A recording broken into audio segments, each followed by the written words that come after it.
before I get started, I guess I just want to say, like, I have to thank the worship team because that was an amazing one.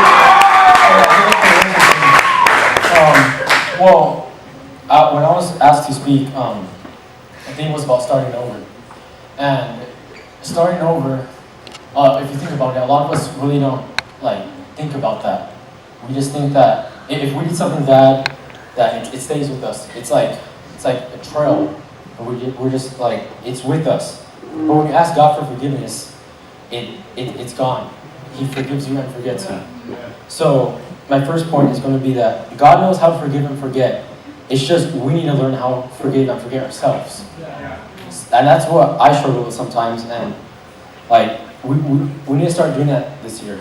Telling God, and I'm going to use a little story. Telling God you're sorry for something that happened in the past. It's like saying sorry to your parents about something you did bad and they didn't even know about. So, this is a quick story. Like, I was in school, I did something bad, and then the teacher called me up, and I'm like, okay, I'm sorry. I told him what happened, and he's like, you're not even up here for that, but now I have to investigate it. And I'm like, are you serious?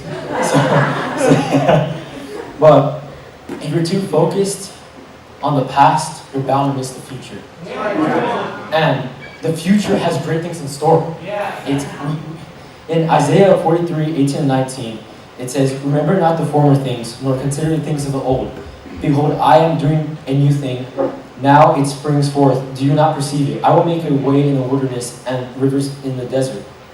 It's saying in there that God already has a plan for you. All you have to do is just have faith. And the other thing I want to say is that we're a reflection of God. We're a reflection of God. We live for God, not the people. People aren't going to fill your needs. God will. And another scripture right here in Philippians 4:19, it says, but my God shall supply all your needs according to his riches and glory by Jesus Christ. It says right there that he's going to supply all your needs. What's more, that's just amazing. And having a good relationship with Jesus is one of the best things you could ever have. And stuff that might be holding you back is guilt. If you feel guilty about something that happened in the past, it's going to get in the way with your relationship with God. When you ask God for forgiveness, it's gone. He forgives and forgets.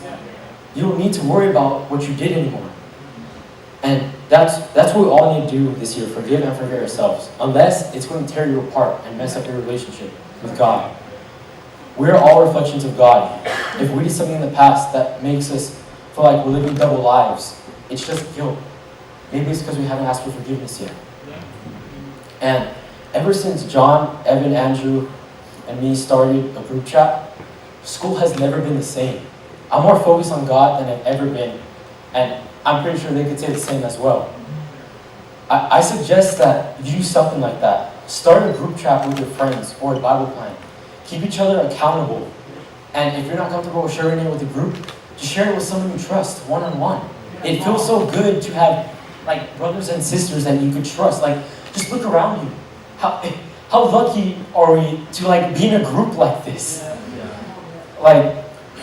And another thing is friends for school.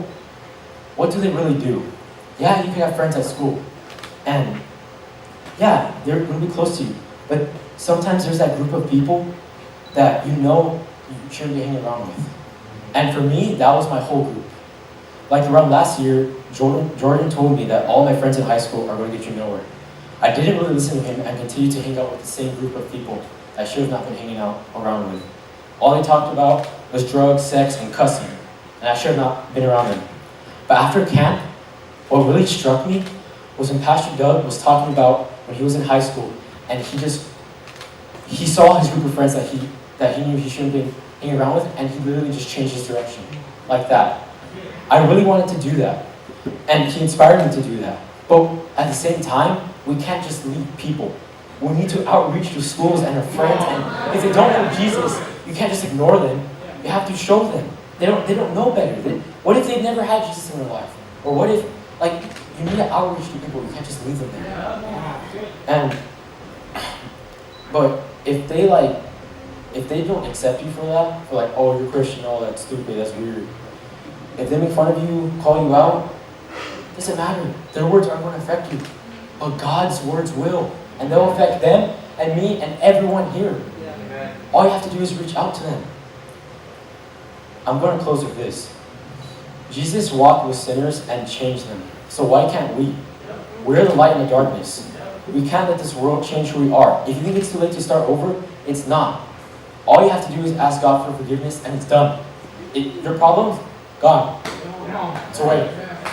But all you have to do is just have that faith.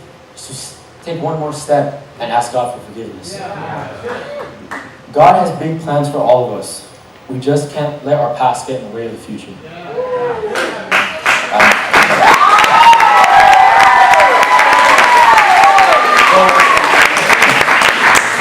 Well, it's not over yet because up next is the one and only Menchaca.